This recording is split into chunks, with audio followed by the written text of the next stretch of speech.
السلام علیکم ورحمۃ اللہ وبرکاتہ۔ میرا نام ڈاکٹر شمس العارفین ہے۔ میں بیسیکلی پیڈیٹیشین ہوں۔ قرآن فہمی کورس کے سلسلے میں جو آپ نے بات کی ہے، اس کا ایک بڑا انٹرسٹنگ سا اتفاق ہے، یا آپ اس کو کہہ لیں کہ یہ اللہ کی مرضی ہے۔ مطلب 2006 کی بات ہے کہ اس سال میں حج کر کے آیا۔ میں ویسے ہی تھا جیسے سبھی ہوتے ہیں مور اور لیس۔ میں ہمیشہ سے بہرحال قرآن پڑھتا تھا، ترجمے کے ساتھ پڑھتا تھا، کیونکہ کم سے کم یہ دلچسپی تھی کہ یار یہ لکھا کیا ہے، جو کچھ بھی ہے وہ ہمیں معلوم ہونا چاہیے کہ کیا ہے۔ تو کچھ آیات اس میں ایسی آئیں کہ جب اس کا ترجمہ پڑھا، ایک آیت تھی اس میں کہ قتل داؤد و جالوتا، اس کا ترجمہ لکھا تھا کہ داؤد نے جالوت کو قتل کر دیا۔ اسی طرح ایک دوسری آیت تھی کہ فَبِأَيِّ آلَاءِ رَبِّكُمَا تُكَذِّبَانِ، اس کے ترجمے میں لکھا تھا اور تم اے جن و انس اللہ تعالیٰ کی کن کن نعمتوں کو جھٹلاؤ گے۔ تو جب میں نے اس کو پڑھنا شروع کیا تو میں نے کہا یار اس میں جن اور انس کا لفظ یہ کہاں سے آ گیا، کون سی لفظ ہے جس سے یہ ترجمہ ہوا۔ اور اسی طرح داؤد نے جالوت کو قتل کیا، تو یہ بھی ذہن میں آیا کہ ہو سکتا ہے کہ یہ سمجھنے میں غلطی ہو گئی، اس کا الٹا ہو ایک تاریخ ہے، ہمیں کیا پتہ، جو لکھ دیا ہم کیسے مان لیں۔ تو قدرتی طور پر ایک کیوریوسٹی پیدا ہوئی کہ اس کو پتہ تو کیا جائے کہ یہ مطلب یہ اس کی گرامر جو ہے وہ کیا ہے، کس طرح ہوتا ہے۔ اور ایسا تو نہیں کہ ہم مس گائیڈڈ ہو رہے ہیں، اس لیے کہ اتنے سارے لوگ کام کر رہے ہیں، کچھ بالکل ڈیفرنٹ کام کر رہے ہیں، کچھ دوسری لائن پہ کام کر رہے ہیں، تو اس کی یقین کی وجہ پتہ چلنی چاہیے۔ اگر ہم اپنے چاروں طرف دیکھیں تو ہمیں اپنے اندر بھی اپنے باہر بھی بے تحاشا بے شمار انتشار نظر آ رہا ہے، اور اگر ہم اس دور میں جائیں قرآن سے پہلے نازل ہونے والے دور میں، تب بھی یہی انتشار تھا۔ اور الحمدللہ جب وہ سفر شروع کیا تو قرآن پہ جو کرنے کے بعد اعتماد میں اضافہ ہوا ہے، اور جو چیز قدرتی طور پر جو سمجھ میں آنی شروع ہوئی ہے گرامر سمجھنے کے بعد، مطلب وہ ایک ایسا ایکسپیرینس ہے کہ جس نے یہ نہیں پڑھی وہ سوچ بھی نہیں سکتا کہ یار یہ کیا ہوتا ہوگا۔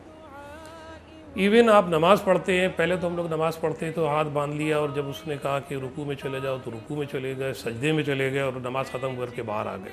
کچھ نہیں پتہ ہوتا تھا کیا کر رہے ہیں، بس رکوع اور سجدہ کرتے تھے، ذہن بھٹکتا رہتا تھا۔ لیکن جب اس کا ہم نے گرامر پڑھی، اس کا ترجمہ پڑھا، اس کی باریکیوں کو سمجھنے کی کوشش کی اور سمجھا، تو بالکل آپ یہ سمجھ لیں کہ معاملات ہی بالکل چینج ہو گئے حقیقتاً۔ مطلب اب جب نماز پڑھ رہے ہوتے ہیں تو پتہ ہوتا ہے کہ کیا کہہ رہے ہیں اور یہ الفاظ ہم کیوں استعمال کر رہے ہیں۔ تو وہ اللہ کی جو بڑائی کا جو احساس ہے، جو کہ ادروائز جو ہے وہ اس شدت سے کبھی بھی نہیں ہوا تھا، وہ اس کورس کے کرنے کے بعد ہمیں ہوا حقیقت۔ قرآن کی جب تلاوت کرتے ہیں تو اکثر لوگوں کی طرح قرآن کے بیشتر چیزیں سمجھ میں نہیں آتی، تو اس کی کمی ہم میں سے سب لوگ اکثر ترجمہ پڑھ کے یہ درس میں شریک ہو کر کرتے ہیں۔ لیکن کیا یہ کافی ہے؟ آپ بھی جانتے ہیں، میں بھی جانتا ہوں کہ جب ہم اپنے پروفیشن کی کوئی بھی کتاب پڑھتے ہیں تو ایسا نہیں ہے کہ ہم اس کا ٹرانسلیشن سے ہی اکتفا کر دیں یا کسی کے لیکچر سن کر اس کو اپنے لیے کافی سمجھیں، بلکہ ہم سمجھتے ہیں کہ جب تک وہ خود چیز ہمیں ڈائریکٹ سمجھ میں نہیں آئے گی تو وہ ہماری پروفیشنل لائف میں کسی کارآمد نہیں۔ تو قرآن کے ساتھ ایسا سلوک کیوں؟ تو قرآن کو ہم قرآن کے خالق کی زبان میں، جس زبان میں قرآن کو اللہ تعالیٰ نے نازل کیا ہے، اس زبان میں کیوں نہ سمجھیں۔ اور جب اس کے ساتھ ہم نے قرآن پڑھا، پھر یہ جو ہم وہاں پہ ہمیں کورسز کی کتابیں دی جاتی تھیں، وہ شروع میں ظاہر ہے یہ اگر ہفتے کے ہفتے وہ پڑھا رہے ہیں اور پورا سال بھی پڑھا رہے ہیں تو آپ یہ سمجھ لیں کہ میکسیمم جو ہے وہ اس زمانے میں 6 مہینے کا کورس ہوتا تھا، ابھی تو پورے سال کا ہوتا ہے، تو تقریباً آپ یہ سمجھ لیجئے کہ 48 گھنٹے، اور 48 گھنٹے میں بھی کچھ چھٹیاں ہو جاتی تھیں، تو 30 40 35 گھنٹے میں آپ کیا کر سکتے ہیں۔ تو وہ ہمیں صرف پہلا سپارہ کی ترجمہ اور تیسرے پارے کا ترجمہ کراتے تھے، تو اس کے بعد اسی کا میں نے پورا جو ہے وہ سیٹ لے لیا،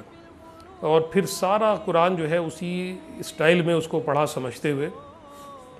تو جو ایک مطلب عام آدمی کے ذہن میں شاید جس نے یہ نہیں پڑھا ہو، میرا خیال میں وہ تصور بھی نہیں کر سکتا کہ وہ اللہ کی بڑائی اور یہ چیزیں کیا ہیں، اور اللہ تعالیٰ کے جو وعدے ہیں اس میں کتنی سچائی ہے۔ اگر ہم اس پہ عمل کریں تو جو ہمیں ابدی آرام، مزے، عیاشیاں، یہ جتنی چیزیں جو ہم دنیا میں مانگتے ہیں، اور دنیا میں جو بھی چیز ہے وہ تو ایک نہ ایک وقت اینڈ ہو جاتی ہے، چاہے آپ کی بڑی اچھی پریکٹس ہو، بڑی اچھی گاڑی ہو، بڑا اچھا گھر ہو، یہ جتنی بھی چیزیں ایک اسٹیج پہ اس نے ختم ہی ختم ہونا۔ گاڑی خراب ہو جاتی ہے، ایکسیڈنٹ ہو جاتی ہے، آپ خود بیمار ہوتے ہیں، نہ کھا سکتے ہیں نہ پی سکتے ہیں، ہم تو سارا دن مریضوں میں رہتے ہیں، ہمیں پتہ ہے کہ 2 منٹ میں جو ہے وہ انسان کیا سے کیا ہو جاتا ہے۔ لیکن جو ہمیں جد و جہد کرنی چاہیے اور جو اللہ تعالیٰ کے وعدے ہیں ان کو سچ سمجھتے ہوئے اگر ہم اس راستے پر چلیں گے تو جتنا آرام اور پائیداری فائدہ اور مزے آئندہ زندگی میں آدمی اٹھا سکتا ہے، یعنی ہم آخرت کی زندگی میں، اور آخرت کی زندگی کو ہمیں یہ بھی سمجھنا چاہیے کہ اللہ تعالیٰ نے جو ہمیں لمیٹیشن دی ہیں، جتنا اس نے کہا ہے اتنا کرنا ہے، اس سے نہ کم کرنا ہے نہ زیادہ کرنا ہے۔ جس تصور کیجئے کہ قیامت کے دن اللہ کا رسول آپ کے خلاف گواہی دے رہا ہو کہ اے اللہ اس نے قرآن کو کے ساتھ برا سلوک کیا تھا، تو آپ کے خیال میں کہ اللہ تعالیٰ آپ پر رحم کریں گے؟ کیا آپ کو جنت عطا فرمائیں گے؟ ہرگز نہیں۔ ہم ہر چیز میں حصہ ڈالتے ہیں، ہم انویسٹ کرتے ہیں، ہم بینک میں رکھتے ہیں، ہم دوسرے پلان بناتے ہیں۔ شاید بیسٹ پلان یہ ہے کہ آپ کی تمام انویسٹمنٹ اللہ کی راہ میں ہو، تو نہ یہ چھین سکے گی، نہ یہ چوری ہو سکے گی، نہ کوئی اور اس کو لے کے جا سکتا ہے۔ تو اس کے لیے ہم نے ایک دن مقرر کیا، ظاہر ہے سارا دن کی جو مصروفیت ہوتی ہے پریکٹیکلی یہ ممکن نہیں ہوتا، تو ایک دن ہم نے اتوار کا جو ہے وہ تقریباً، چونکہ ہم لوگ آرگنائزرز بھی تھے، ہو گئے بعد میں، شروع میں تو خیر نہیں تھے، تو اس کے لیے ہم نے کہا کہ 2 سے 4 گھنٹے تو ہمارے یہ سنڈے کا جو فرسٹ ہاف ہے وہ ہم جو ہے وہ پیما کو دیں گے، اور قرآن اور اس سے سلسلے میں جتنی بھی ہم محنت کر سکتے ہیں، جو بھی اللہ تعالیٰ نے ہمیں صلاحیتیں دی ہیں وہ ہم کریں گے۔ آپ اس قرآن کو پڑھنا شروع کریں گے، یہ زندگیوں کو تبدیل کرنے والی کتاب ہے۔ اس کی حوالے سے پیما نے جو قرآن فہمی کا کورس شروع کیا ہے، یہ بڑی اچھی کاوش ہے کہ جس کے ذریعے لوگ اللہ سے اور اللہ کی ہدایت سے رہنمائی حاصل کر سکیں گے۔ آپ اس کو اٹینڈ کریں گے، آپ کی زندگی تبدیل ہو جائے گی۔ اسی طرح ہم سارا دن اپنے لیے تو کام کر رہے ہوتے ہیں، لیکن سنڈے کو بھی اگر ہم یہ کہیں کہ نہیں جی ہمیں فلانا کام پڑ گیا، ہم یہ قرآن فہمی کورس چھوڑ کے وہاں جائیں گے، تو کم سے کم یہ پالیسی ایک بنائیے کہ کسی قیمت میں کوئی دوسرا اپائنٹمنٹ اس کے علاوہ نہیں ہو سکتا۔ مصروفیات کی وجہ سے اتنا وقت نہیں ملتا کہ انسان قرآن کا بغور مطالعہ کر سکے، اس کا حق ادا کر سکے، اس کی تعلیم میں اتنا وقت نکال سکے جس کا کہ جو کہ ضروری ہے۔ لیکن پیما کے اس پروگرام کے انعقاد کے بعد سے ایک شوق پیدا ہوا قرآن کو پڑھنے کا، قرآن کو سمجھنے کا، اور جو اس کورسز میں قرآنی عربک سمجھائی جاتی ہے اس کے ذریعے قرآن کے معنوں کو سمجھنا آسان ہوا، اور جب قرآن کے معنی سمجھنا آسان ہوا تو قرآن کا سمجھ بھی اور قرآن کا فہم بھی آسان ہو گیا۔ کہ یہ اللہ تعالیٰ کو ہم نے ایک حصہ دیا ہوا ہے، یہ اسی کے راستے میں خرچ ہوگا، اور اس کا جو مزہ اور اس کا جو فائدہ ہے وہ انشاءاللہ آخرت کے دن جو ہے ہم سب جو ہمارے ساتھ لوگ کام کر رہے ہیں، جو لوگ اسکرین پہ ہیں، جو بیہائنڈ دا کرٹن جو لوگ کوششیں کر رہے ہیں، جو لوگ جو ہے اس کے لیے اپنی جگہیں دے رہے ہیں، جو اپنا مال دے رہے ہیں، یعنی اس میں جو جد و جہد ہو رہی ہے اس میں بہت سارے لوگ شامل ہیں، اور ایسے لوگ شامل ہیں جن کو شاید کوئی جانتا بھی نہ ہو، لیکن جب آخرت میں اللہ ایک ایک پائی کا حساب کرے گا تو اللہ تو ایک ذرے کے وزن کو بھی تول سکتا ہے جو کہ انسان نہیں کر سکتا۔ تو میں ان لوگوں کا بہت شکریہ ادا کرتا ہوں جنہوں نے ایک ایسی چیز ایسے لوگوں کو دی جو سارا ہفتہ بزی ہیں، صرف ایک سنڈے ان کے پاس ہے۔